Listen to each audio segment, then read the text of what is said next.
Eu era cadete da Força Aérea, eu era de uma escola militar em Barbacena, em Minas Gerais. Era aluno interno de uma escola militar. E eu estava me formando para ser oficial da Força Aérea.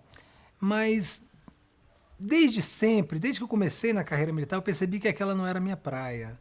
Né? Eu tinha uma visão muito, digamos assim, muito larga sobre todos os conceitos. Mesmo na época eu era muito jovem, mas mesmo assim eu via o mundo de uma maneira muito diferente. Ainda era o final da ditadura militar e nós sofríamos um processo de doutrinamento já bastante obsoleto, mas ainda muito poderoso. E aquilo não me agradava. Eu gostava muito de escrever, ganhava esses concursos de conto, de poesia e tal. E decidi então largar a carreira militar. Isso era em Minas Gerais. Voltei para a Bahia, né, que eu sou de Salvador. Fiz vestibular, entrei para a Universidade Federal da Bahia e comecei a cursar jornalismo. Então, a partir daquele momento, eu já me considerei jornalista. Até o primeiro momento que eu botei o pé numa redação, que foi na Tribuna da Bahia, em 1986. É um jornal que ainda existe em Salvador. E naquele momento que eu entrei numa redação, que eu vi aquela barulhada de máquina, ainda era máquina de escrever, e aquelas pessoas alucinadas, né? Aquele cigarro pairando sobre a redação, se fumava ainda dentro das redações. Então, toda aquela balbúrdia, todo aquele ambiente caótico e intelectualmente caótico também, tudo aquilo me agradou profundamente. Naquele instante eu falei, não, eu vou ser jornalista. Eu acho que é a única coisa que realmente quero ser. E até hoje, 26 anos depois, eu continuo acordando e dormindo jornalista.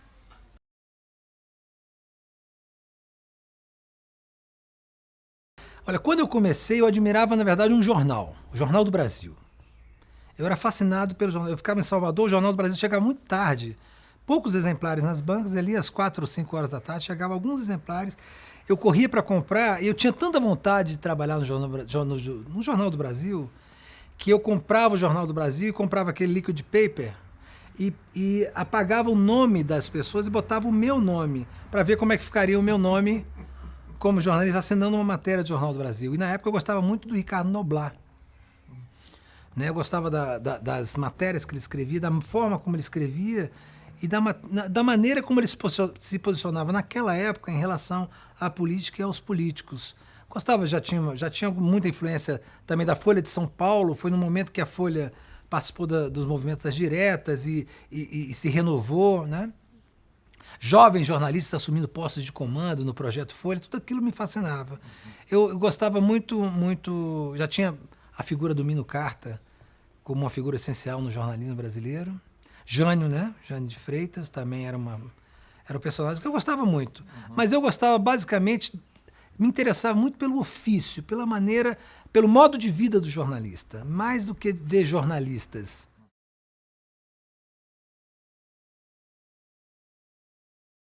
Eu achava muito interessante você sair de casa e, de certa forma, entrar na vida dos outros, no mundo dos outros, para que esses outros possam compreender o mundo onde vivem. Porque eu acho que esse é o trabalho fundamental de qualquer jornalista em qualquer tempo, que é de decodificar o drama humano. É você perceber o drama humano com um olhar que os humanos normalmente não têm, de tal maneira que as pessoas entendam o mundo onde vivem. Por isso que qualquer ruído, qualquer interferência nesse processo, ele é altamente danoso, não apenas para o jornalismo, para o ofício, mas para aquilo a que se propõe o jornalismo, né? Que é decodificar o drama humano, decodificar o mundo, para que as pessoas entendam o mundo onde vivem. Nos últimos tempos, boa parte da desconstrução do jornalismo no Brasil, sobretudo, diz respeito à forma como isso vem sendo ultrajado.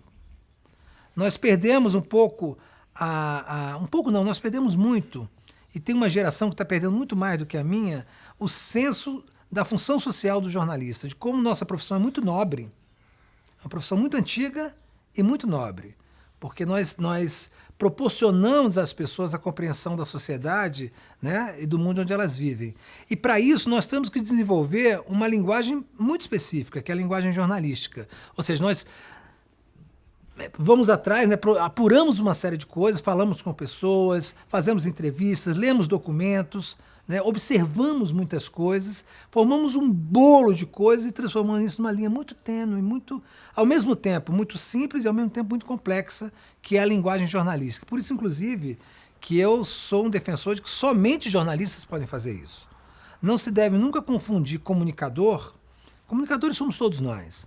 Mas existem vários tipos de comunicação com atividade jornalística. Comunicação é a atividade genérica. Nós somos atividade específica. Nós transformamos, né, o cotidiano, as coisas, numa linguagem específica que vai chegar a um cidadão lá na ponta que vai poder compreender o mundo onde ele vive graças à nossa intervenção.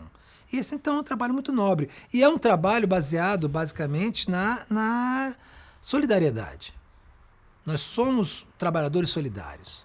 E agora com a internet, agora não, já há algum tempo, a partir da internet, das redes sociais, nós temos uma chance de melhorar isso, transformando a atividade jornalística numa atividade de construção coletiva.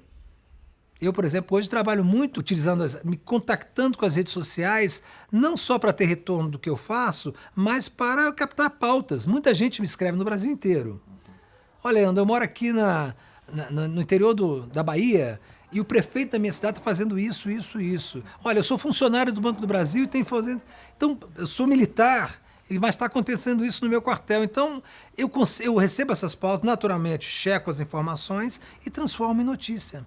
Processo a informação e transformo em notícia. Esse processamento da informação em notícia é o nosso ouro, é a nossa atividade elementar, mas é nossa, de nós jornalistas.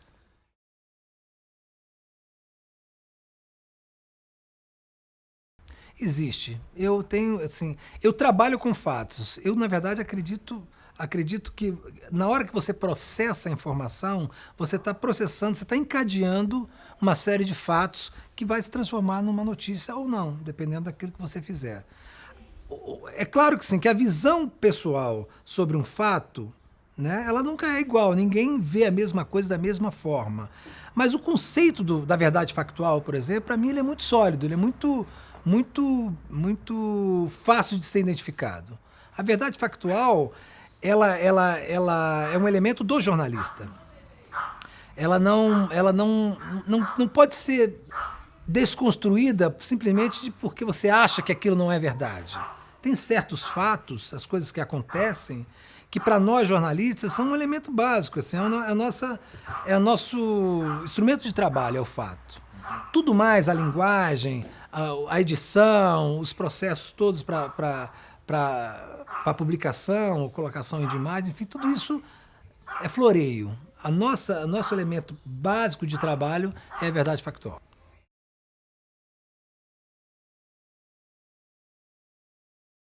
Eu normalmente vou atrás da notícia. Eu ainda sou de uma geração de jornalistas que gosta de ir atrás da notícia. Mas hoje em dia, com essas facilidades da internet, sobretudo com a minha inserção nas redes sociais, eu uso muito as redes sociais. Eu acredito muito nas redes sociais hoje como um elemento de trabalho de qualquer jornalista. Então me chegam muitas notícias. Muitas pessoas me procuram. Claro, é o resultado também de uma carreira de quase 30 anos. Muita gente me procura para passar matéria. Muita gente até demais às vezes, porque meu tempo é um pouco limitado, eu não posso atender a todos. Mas eu sempre faço questão de também procurar informação, né? Tem alguns temas sobre os quais, por exemplo, eu faço questão de me debruçar. Os movimentos sociais. Eu sempre estou correndo atrás para saber o que está acontecendo, porque existe no Brasil, como existe no mundo, mas assim, na realidade brasileira isso é um fato, de que muitos assuntos são interditados pela mídia. A luta no campo, por exemplo, é um assunto interditado pela mídia. Ele só entra na mídia brasileira, em geral, para ser demonizado e criminalizado. Então, eu, como jornalista, sei que tem uma informação por detrás disso que ninguém dá. E me interessa, porque que é? Qual é o conceito mais difundido sobre notícia? Notícia é tudo aquilo que alguém em algum lugar quer manter escondido. O resto é propaganda. Então, eu estou sempre correndo atrás. Então, eu gosto de procurar notícia. Eu tenho um hábito já muito antigo de, no início da semana, ligar para várias fontes que não têm absolutamente nada de fato acontecendo, mas para saber, tem alguma novidade na sua área? E aquele projeto que você fez, um parlamentar, um senador, um deputado, um funcionário do ministério, um policial militar, um policial federal, um advogado, um procurador. Às vezes a pessoa não sabe que tem uma notícia na mão. Ela precisa de um jornalista para dizer, pô, isso que você tem na mão é uma super notícia. Fala, se tem acontecido alguma coisa na tua área? Nada, não. Só porque pegaram aqui uns vereadores aí no interior do Ceará, que estavam vendendo pedras preciosas para o estrangeiro. Pô, você tem uma super notícia na mão. Mas o cara não percebe isso.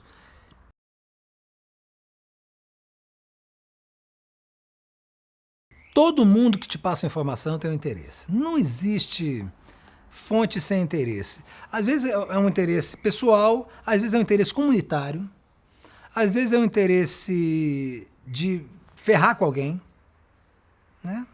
O que você precisa fazer, o que o bom jornalista faz, é filtrar esses interesses. É saber se o interesse de quem passa ele é convergente com o interesse público.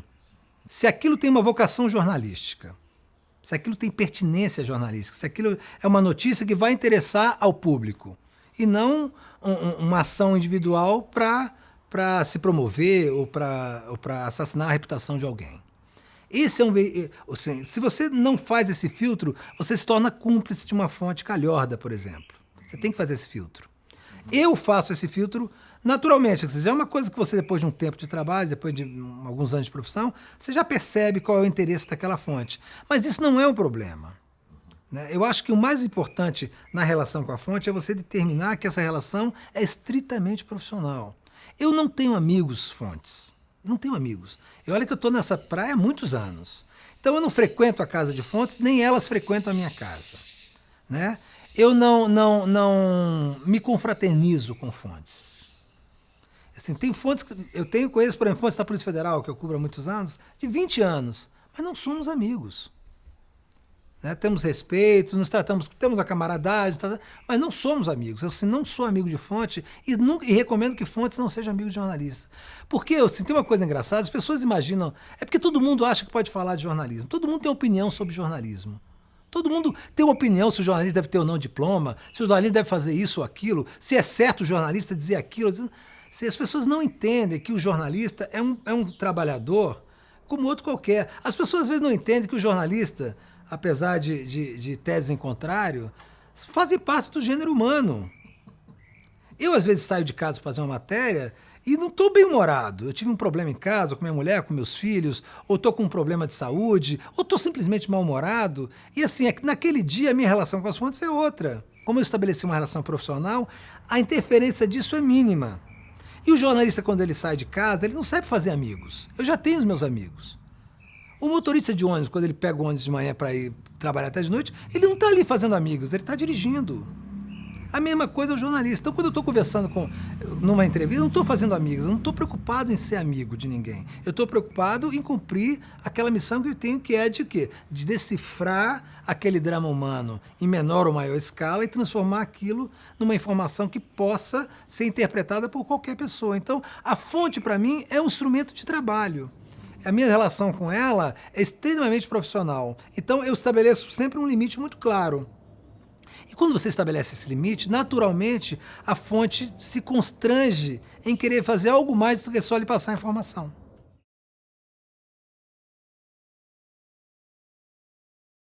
É extremamente atual essa peça do Ben Johnson, porque talvez, assim, no nascimento da imprensa, né, no nascimento da atividade jornalística, ela já tenha nascido com todos os vícios que permanecem até hoje.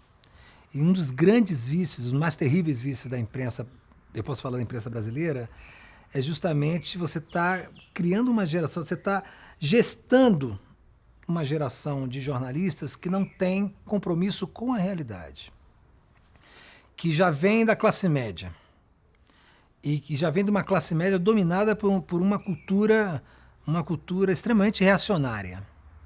Essa geração está sendo filtrada nas grandes corporações de mídia, através daqueles cursinhos de trainee, né, que eu chamo de cursinhos de monstrinhos corporativos. Então, esse doutrinamento, onde você acaba enaltecendo mais os vícios do que as qualidades da profissão, está gerando um mau momento de jornalismo que tem muito a ver com as críticas que eram feitas no nascimento da atividade. Ou seja, muitos jornalistas estão descolados da realidade porque eles não se confrontam com ela. Não vão ao campo, não vão conversar com as pessoas, não vão entender o drama das pessoas, não vão comer com elas, não vão sentar na mesa com elas, não vão andar com elas, não entram na casa delas. eles falam sobre elas como se fossem uns elementos, como se fossem estrelas, né? Como se fossem astrônomos estudando os astros. E não é verdade. O tratamento com as pessoas, o contato com agentes, é fundamental para a formação do jornalista, não apenas para o processamento da notícia, não. É para você se tornar um jornalista de verdade, você tem que entrar. Por isso que eu sempre falo, tem duas coisas que o jornalista não pode ser. Uma é preguiçoso, porque essa é uma profissão trabalhosa por natureza, né? Essencialmente trabalhosa, com expedientes malucos, enfim, nós trabalhamos muito, nós jornalistas. E outra que você não pode ser tímido, porque a timidez te impede de fazer uma coisa fundamental na atividade jornalística, que é de entrar, de conversar, de falar, de fazer perguntas, de questionar. Então, nós temos hoje um problema grave na formação dos jornalistas depois, durante a atividade do jornalista, sobretudo uma geração mais nova, que é o descolamento com a realidade.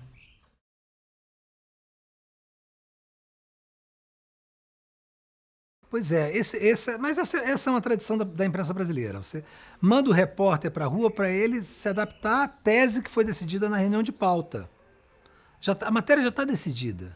Agora eu preciso que você busque aspas e informações que sejam adaptadas àquela tese que foi decidida na reunião de pauta. Isso é o antijornalismo. E que já é manchete. Já é manchete, e que já foi decidida para ser manchete, que já foi construída para ser manchete e já foi construída dentro de um objetivo político, que é de atacar alguém ou defender alguém ou forçar alguém a dizer alguma coisa.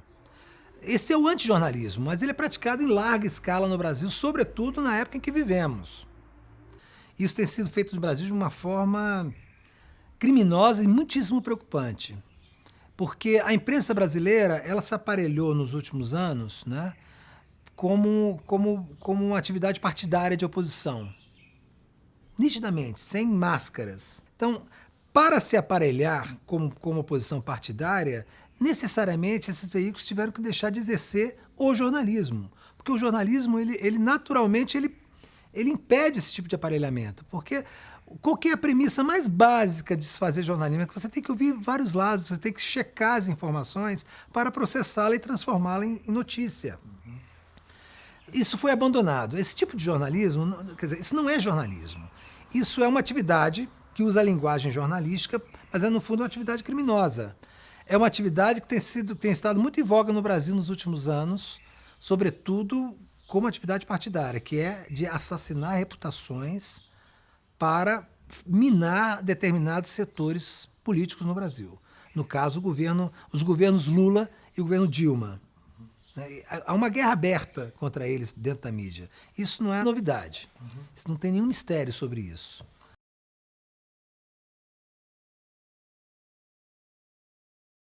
Até então, todos os outros governos eram controlados ideologicamente.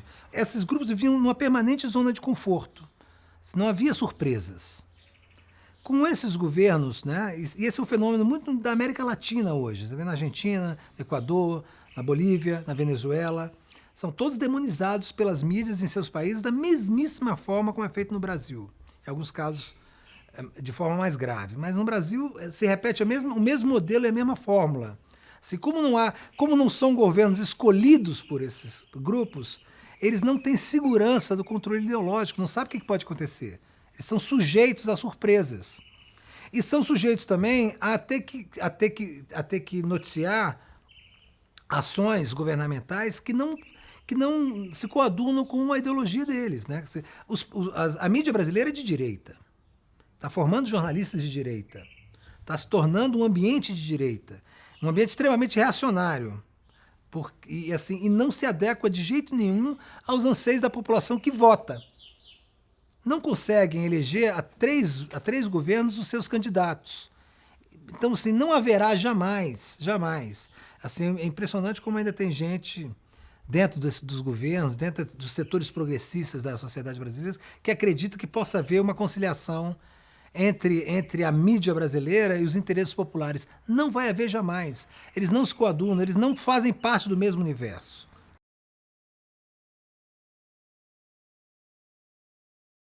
Eu sou a favor da obrigatoriedade do diploma. Eu acho que o jornalista tem que ser formado. Foi-se há muito tempo esse tempo em que o jornalista podia ser qualquer pessoa que escrevia bem. O que é escrever bem? Quem é que vai ensinar hoje nas redações brasileiras e nas estruturas de redação que estão se formando a partir da internet? Quem é que vai chegar? Você é formado em Direito, em Biologia, em Química, em Medicina e vai chegar numa redação. Se confunde muito, sabe? O problema é que se confunde muito o colunismo com o jornalismo.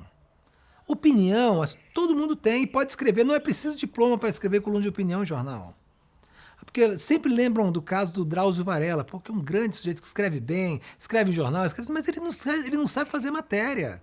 Fazer uma reportagem exige, além da vocação natural, além de saber escrever, exige formação técnica, exige experiência, é o trabalho de uma vida toda.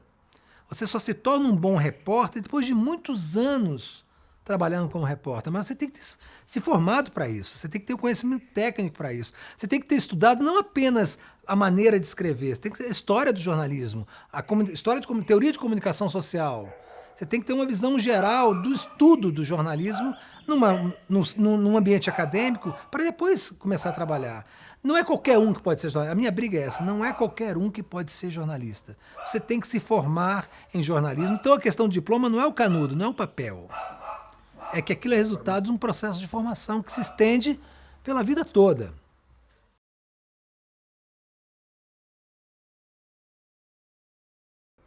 Bom, primeiro você tem que pensar no início da internet. Talvez a característica mais importante da internet no sentido da comunicação interpessoal e na atividade jornalística, por exemplo, é a interatividade. Antes, nós escrevíamos para um leitor que não existia. Nós escrevíamos um para os outros. Nós, jornalistas, aqui em Brasília, por exemplo, a gente escrevia a matéria no jornal e perguntava para os colegas, vocês leram minha matéria? Então o descolamento era total. O leitor era uma figura que não existia. O leitor, o que era o leitor? 5 ou 6 cartas ao leitor, cartas do leitor que vinha para a redação, os caras editavam. Aquilo é a área mais manipulada de qualquer veículo de comunicação impresso. Você só coloca ali o que você quer, do tamanho que você quer, corta o que o sujeito disse. Então, aquilo, na verdade, era pro forma. Né? Um ou outro. Eu lembro que no Jornal do Brasil tinha um grupo de militares da reserva que morava em Copacabana, que mandavam cartas diariamente, assim, uma canseira, porque os caras falavam assim, que eles queriam, na verdade, publicar a sua opinião através por meio do ambiente de carta do leitor. Com a internet, não. O seu leitor passou a existir de fato para você. Ele passou a mandar mensagens na sua caixa de mensagens. Ele passou a te criticar publicamente. Com as redes sociais, isso passou a ser público de verdade. Eu escrevo uma matéria na Carta Capital, por exemplo, e meus 5 mil pessoas que me seguem no Facebook, vários comentam a matéria, uns criticam, outros elogiam, outros dão sugestão. Então você passou a ter uma relação realmente próxima. Em relação ao anonimato, especificamente anonimato, eu acho que a mensagem anônima ofensiva, ela tem que ser cortada. Para isso que existe a mediação. Tem que ter mediação, porque aquilo não pode ser uma fossa, onde os psicopatas convivem com as pessoas normais e escrevem o que querem. Não pode, tem que ter. Agora, uma mediação democrática, uma mediação profissional. Assim, não é mediação eu só coloco quem me elogia. Na hora que eu coloco um post numa rede social, num blog, no Facebook, enfim, no Twitter, eu tenho que aceitar a crítica. É um direito de quem te lê criticá-lo, a favor ou contra. Porque, assim, uma das vantagens da internet, talvez a grande vantagem da internet, é que você está ouvindo as pessoas sobre aquilo que você escreveu. Eu faço questão, por exemplo, de ouvi-las. Eu acho que você vê que os jornais correm esse risco sabendo que sofrem mais do que gozam. Se você pega os veículos de comunicação maiores, as interfaces online deles, os comentários, tem muita crítica àquilo que está sendo escrito. E eles deixam lá, porque se você cortar, você está destruindo um mecanismo que na verdade, serve de seduz as pessoas para o ambiente da internet. Ou seja, eu também estou dando a minha opinião. Você está escutando o que eu estou te dizendo. Eu sou a favor. Acho que o anonimato, para mim, não é um problema na internet. Eu insulto, sim. O anonimato, não.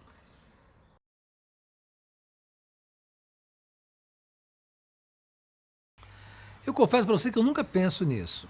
Ou me dizem, ou me censuram. Mas eu nunca escrevo pensando se aquilo vai agradar ou desagradar algum tipo de patrocinador. Eu acho que não é a função sequer do jornalista. Isso é a função do dono do jornal. Do dono da revista, do dono, enfim, do patrão. Ele vai ter que determinar a linha editorial. E assim, não vamos ser ingênuos, né? As linhas editoriais de qualquer veículo de comunicação, elas são determinadas pela ideologia, mas também pelo comercial. Um dos meus sonhos, e assim, a internet é capaz de viabilizar esse tipo de sonho, é que você tem uma agência de notícia dentro da rede que não tenha, por exemplo, publicidade oficial nenhuma.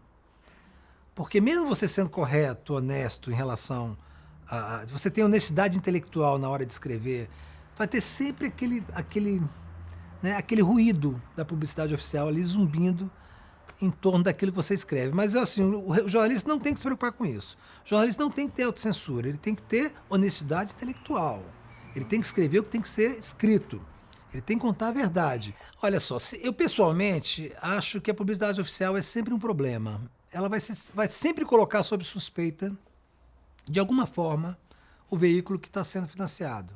Não que aquele veículo seja necessariamente suspeito por isso. Mas é sempre um problema, porque é uma publicidade oficial, é dinheiro público, colocado numa publicação. Mas eu acho que um meio termo é possível nessa relação. Assim, é preciso se rever as regras de financiamento da mídia, porque essas regras foram montadas para um modelo de mídia que já morreu, na verdade. Que é assim, o modelo da audiência. Ora, o que tem mais audiência? Um jornal escrito ou um blog que tem 1 milhão de acessos por dia?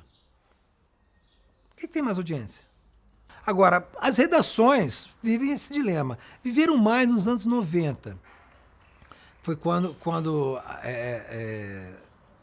as diretorias comerciais passaram a impor as pautas nas redações por conta das crises financeiras dos veículos. Se você fizer um estudo básico do jornalismo brasileiro nos anos 90, você vai ver que as redações foram se enxugando assim, de maneira temerária, e o controle do departamento comercial sobre a redação passou a ser maior. Por quê? Por uma questão de sobrevivência empresarial. Com a internet, com a distensão das relações dentro das redações a partir da internet, você passou a ter alternativas de mídia, que é outro conceito, né? Porque antigamente o conceito era de mídia alternativa. Hoje não, o conceito de alternativas à mídia. Essa mídia da Revolução Industrial, a mídia de papel, e as mídias da Revolução Digital, que felizmente estão conseguindo ganhar um campo. Ainda não tem os empregos da mídia da Revolução Industrial, mas certamente vão tomar o lugar dela, acho que em pouco tempo.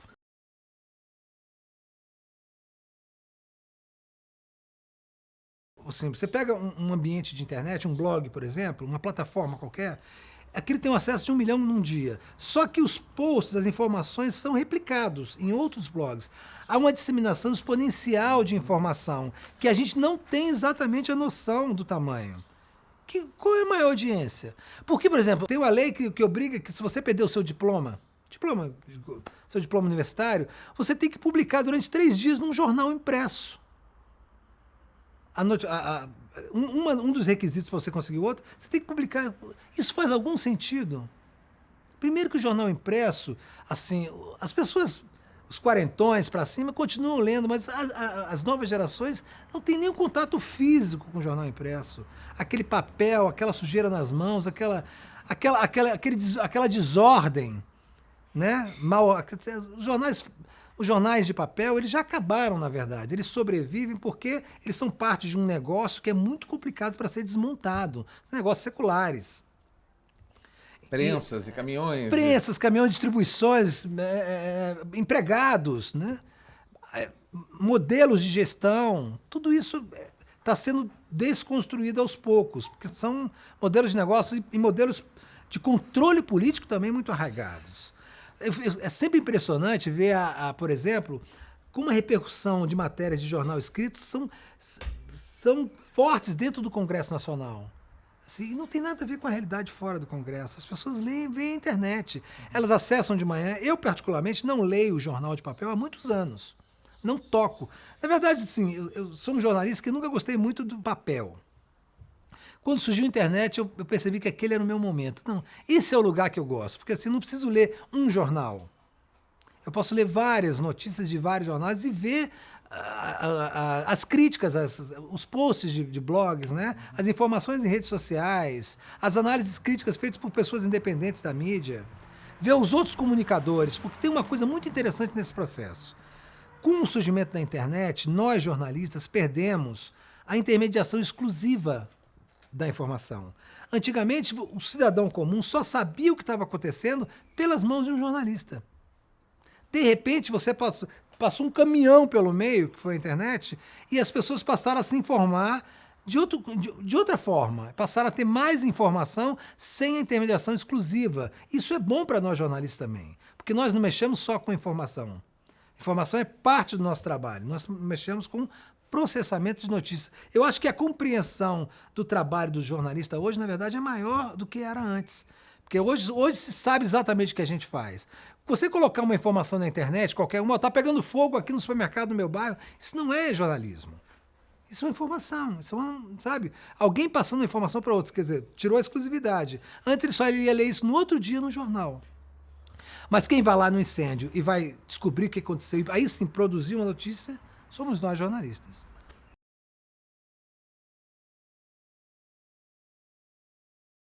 Eu não sei se tem futuro, mas é uma ideia que me agrada, a sendo do Conselho Federal de Jornalismo. Eu vou te dizer por quê. Nada a ver com censura. O Conselho não tem que se meter com conteúdo de nada, mas ele tem que, por exemplo, os jornalistas hoje, os mau caráteres que trabalham com jornalismo, eles têm livre-arbítrio para trabalhar em qualquer lugar. Por quê? Você fez uma analogia com o Conselho Federal de Medicina. Qual que é a intervenção dos conselhos de medicina em relação à profissão do médico? O hospital pode fazer o que quiser, mas o médico não. O médico hoje no Brasil não pode fazer aborto. Se ele fizer, o Conselho Federal de Medicina vai caçar o diploma dele. O hospital onde ele trabalha, que deixou, ele vai responder a outros processos, não tem nada a ver com medicina, é questão administrativa. A mesma coisa é um veículo de comunicação. Ele é uma empresa privada, ele pode fazer mau jornalismo. Ele pode mentir, ele pode assassinar a reputação, ele pode fazer o que ele quiser. Mas o jornalista não. O jornalista não pode mentir. O jornalista não pode assassinar a reputação. O jornalista não pode falsear. O jornalista não pode manipular. Mas ninguém controla isso. Pô, você tem, na CPI do Cachoeira, nós tivemos uma implicação enorme com um jornalista da revista Veja, por exemplo, e ele sequer foi... Quer dizer, as forças políticas impediram que ele sequer fosse convocado a depor, para explicar o que estava fazendo. Quer dizer, há uma blindagem absurda em relação ao mau jornalismo. Como se você convocar um jornalista para depor, você vai estar interferindo na liberdade de expressão, na liberdade de imprensa. Não é verdade. A gente precisava de um Conselho Federal de Jornalismo para poder interditar, aí sim, jornalistas que cometam crime na atividade jornalística, para poder caçar o diploma dele. Aí precisa ter diploma. Para caçar o registro dele, para não deixar assim, olha, você pode trabalhar onde você quiser, podem até te estimular a fazer isso, mas você não pode fazer. O que isso pode gerar de ponto de vista prático? Mesmo o sujeito que é mau caráter, mesmo o jornalista que é um calhorda, ele vai deixar de fazer por medo. Você olha, eu até queria fazer isso, mas não posso.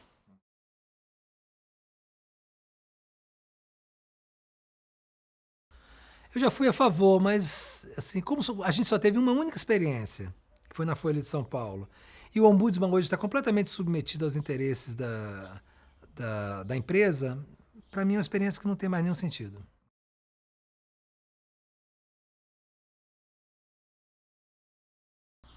Isso obviamente mexe com o ego dos ministros, que já é hiperinflado, né? Pô, você olha, o jornalista, eu sempre digo que poucos profissionais são tão vaidosos como jornalistas, né? Eu digo que a vaidade do jornalista é uma doença que tem que ser tratada igual ao alcoolismo, né? Você tem que falar todo dia, hoje, só por hoje, eu não vou deixar que a vaidade me destrua a minha profissão e minha relação com as pessoas. Mas a vaidade do juiz, ela é um fato. E a vaidade do juiz da Suprema Corte é a vaidade absoluta de um juiz. E isso transmitido ao vivo só pode dar problema, né? Eu não acho bom, eu acho ruim essa hipertransparência.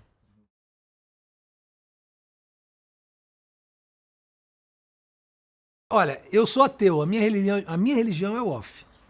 A única religião que tem é o off. Se uma fonte me fala isso é off, não será publicado. Agora, eu tenho uma relação com o off muito profissional. Por exemplo, eu não publico off. Eu não aceito o off como uma imposição de um covarde, de uma fonte covarde. Eu vou te contar uma coisa, mas isso é em off. Mas ele quer que eu publique. Por quê? Porque ele quer ferrar alguém ou ele quer se expressar sem que saibam o que é ele que está dizendo. A imprensa brasileira é pródiga nisso. Fulano de tal... Lula, sair de matéria em off dizendo que ele era bêbado. O presidente é um bêbado, disse um alto funcionário das Forças Armadas, disse um senador da oposição. Ora, eu, por exemplo, não publico, Leandro, não escrevo aspas em off. Aspas tem que ter o nome da pessoa. Eu não coloco o governo está perdido, disse um senador da oposição.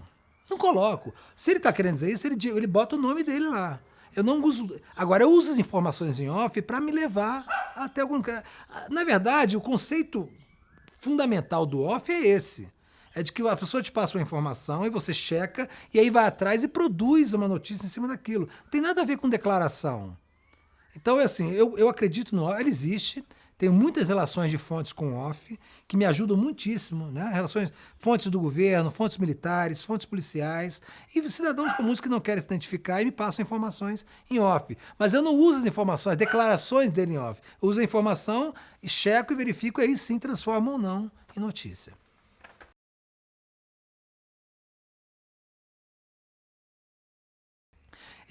É uma profissão do presente, sempre.